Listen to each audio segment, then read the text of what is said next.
Hello, everyone. My name is Robert Hugh Morgan. I'm the University Organist at Stanford University, and I'm just delighted to welcome you to this week's Lunchtime recital. Over the past couple of months, I've been introducing you all bit by bit to the music of the French Baroque era. I think some of you have been picking up on the fact that I just love this repertoire. Today, I'd like to concentrate on Nicolas de Grigny. He was born in 1672 and died in 1703. A brief life, but one that was just packed with great music. He was born into a family of musicians in the city of Reims, right in the middle of Champagne country. His father, grandfather, and uncle all held important organist positions in that great city. Very little is known of his life, apart from a few important events. At the age of 21, he was appointed as organist at the great Gothic Abbey of Saint-Denis in Paris, a church famous as the burial site of most of the kings of France. In 1695, he married and shortly thereafter moved back to the city of his birth in order to take up the position of organist at the cathedral there. He left us with one book of organ music, the Livre d'Orgue, first published in 1699, a collection of 42 pieces.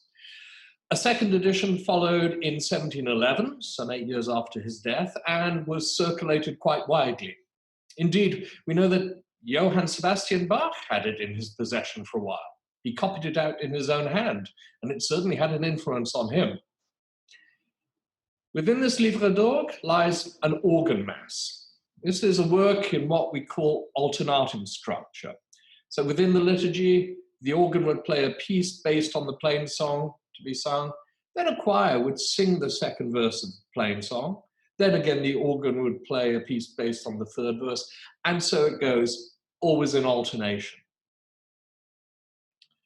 So I'll play three movements for you, two of which are based on the plain song.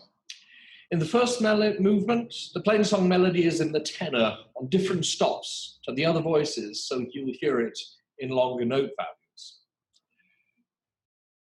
And then I will play the great Tierce en Taille by de Grigny. This is a profound work of art. If people ask me what is the musical pinnacle of that time, this is the piece. A work of incredible poetry and the profoundest pathos, just amazing. The solo melody in the left hand is one of huge complexity. Also, it's very striking for its range, 2.5 octaves. Quite amazing. And then this recital will end with the Offertoire sur les grands jeux, great multi-section work.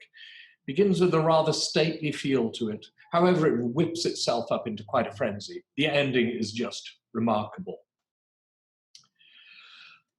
But between the first two pieces this lunchtime, we will have some guests. When concerts in the church get going again, we will be delighted to be introducing concerts of non-Western music. This week, I'm so happy to feature a recording of two members of the Stanford Chinese Music Ensemble playing a traditional work called Jackdaw in the Water, playing on the guzheng and the Taille. I must say there are many times when I hear so many similarities between this music and early Western music. Some of the similarities in the lines are quite striking. Just lovely to hear these sounds, and it'll be fabulous to hear them in the glowing acoustic of Memorial Church. So we will have de Grigny to start, and then our friends from the Chinese Music Ensemble, and then we'll carry on with de Grigny. As I said, such a short life.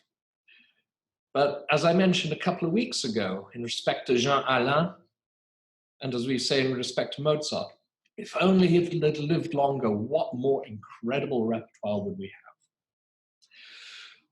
All of what you'll be hearing in these organ recitals are performances which were recorded in Memorial Church over the last few years, some of them at Sunday services, some of them at concerts. So that's why sometimes there'll be some background noise going on.